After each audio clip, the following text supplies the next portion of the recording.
All right, let's jump right into this. Welcome to today's Explainer. If you've been keeping an eye on regional geopolitics, you've definitely seen the pictures.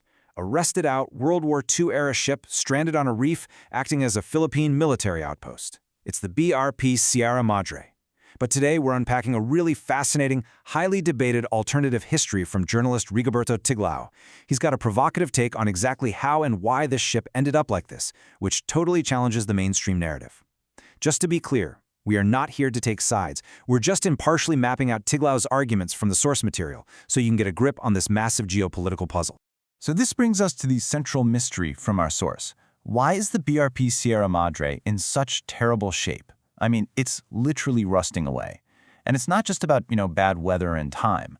While the headlines today are all about Chinese vessels blocking Philippine resupply missions, Tiglao argues we have to cut through a thick fog of obfuscation to get the real answer. He claims you won't find it in today's news cycle.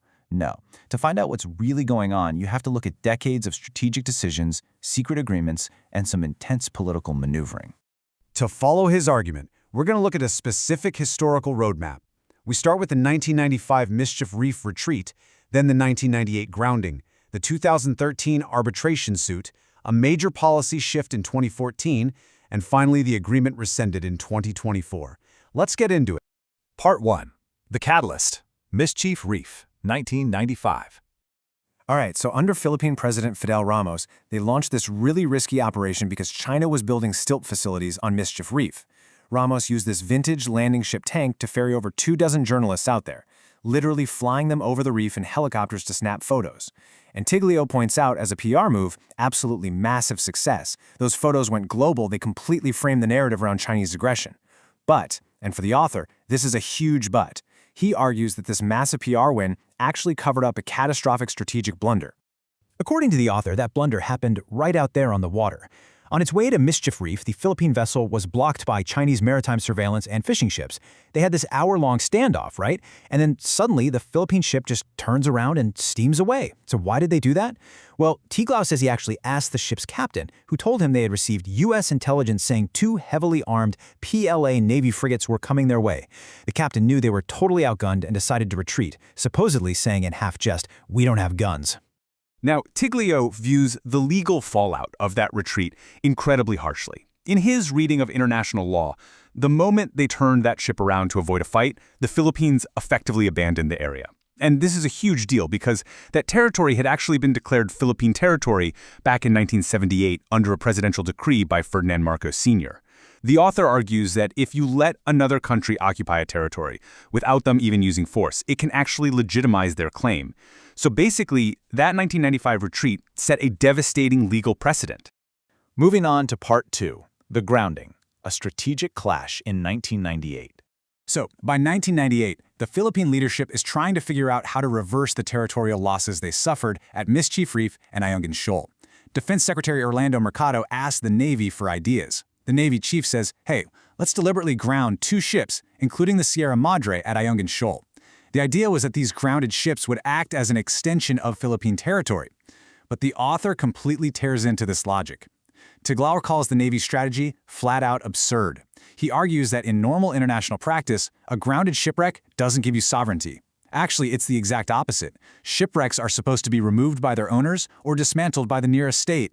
Well, they went ahead with the grounding, but let me tell you, it did not go over well at the presidential palace. According to the source, President Joseph Estrada was furious when he found out. Why? Because Estrada was actually trying to pivot away from the previous administration's pro-American stance. He wanted to build closer ties with China, and he even had Chinese Premier Zhu Rongji scheduled for an official visit. So Estrada immediately orders the ships to be removed. They actually managed to tow one of them away from a different shoal, but the Sierra Madre, yeah, that was a totally different story. Its engines were severely damaged, and it was firmly stuck in the treacherous waters of the Spratlys. Which brings us to Part 3. The Wise Agreement. With the ship completely stuck and diplomatic tensions boiling over, we hit the absolute core of Tiglao's argument, an alleged wise agreement struck between Manila and Beijing. The author claims the terms were super specific. 1. The Philippines could repair the engines or get a tugboat to eventually move the ship. 2. They could station Marines on board to keep scavengers away. And 3. They were totally allowed to bring those Marine survival supplies, food and water. But, and listen to this because this is the linchpin of the whole explainer, absolutely no materials to repair or reinforce the ship's structure were allowed. None. China was terrified the ship would be turned into a permanent military base. Tiglao argues that the Philippines actually followed this rule for years to avoid a conflict, and he says that is the literal direct reason the Sierra Madre was just left there to rust away in the storms. Part 4. A shift in policy, 2013 to 2014. So that status quo held up for over a decade, but then the political winds shifted massively under President Benigno Aquino III, who Tiglao describes as taking a really hardline anti-China stance. By 2014, the Philippine Navy is out there publicly denying that any wise agreement about the Sierra Madre ever existed, and they start actively trying to bring construction and repair materials to the rusting ship. China's response? They sent in these massive vessels to block the supply ships and started firing water cannons. Now, the author argues that these really highly publicized encounters, where the Philippines framed itself as the victim of a superpower bully, were essentially just theater for propaganda. He claims it was all a smokescreen to hide the fact that Manila was actually breaking a long-standing agreement. Right around this time in 2013, the Philippines also filed a major arbitration suit against China. But Tiglao points to this one specific moment during the hearings that he thinks was a totally fatal error. A U.S. lawyer representing the Philippines actually admitted on the record that China took de facto control of the shoal in 2013 by surrounding it with vessels. Now, why does that matter? Well, Tiglao argues that in international law, if you admit someone has de facto control, you're essentially conceding effective occupation, which is how you declare sovereignty over a place. The author's take is that this single admission catastrophically undermined the Philippines' own legal claims. And there's more. A lot of people view the 2016 arbitral award as this huge, sweeping victory for the Philippines, right? But Tiglao really pushes back on that narrative. He points out that the tribunal explicitly stated it could not rule on the Chinese blockades of the Sierra Madre. The reason is that the United Nations Convention on the Law of the Sea, or UNCLOS, just doesn't have jurisdiction over what they call quintessentially military situations.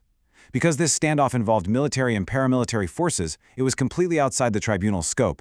So, according to the author, the court left the actual physical standoff totally unresolved. Part 5. Arbitration and Rescission 2024. That brings our historical roadmap all the way up to April 2024 with current Philippine President Ferdinand Marcos Jr. He made this public declaration, saying, "Should there have been such a secret agreement, I am now rescinding it." Now, looking at this through the lens of our source material, this was a monumental miscalculation. Tiglao writes that while the president might have felt pretty bold making that statement, he was actually throwing away a really valuable concession. In the author's view, that decades-old agreement was literally the only thing keeping a full-scale blockade from happening. Which leads us to our final point, and it's a deeply provocative question. What happens now that the agreement is rescinded? According to Tiglao's analysis, by officially tearing up that alleged compromise, the Philippines just handed China the exact justification it needs to escalate things. The author warns that Beijing is basically just waiting for an excuse now to completely block even basic food supplies to the Marines on board, or to bring in a heavy-duty tugboat and forcefully remove the rusting Sierra Madre once and for all. It really leaves us with this incredibly tense, fragile reality to ponder. When historical agreements are publicly burned, what exactly takes their place? Thanks so much for joining me on this explainer, and remember to always keep questioning the history behind the headlines.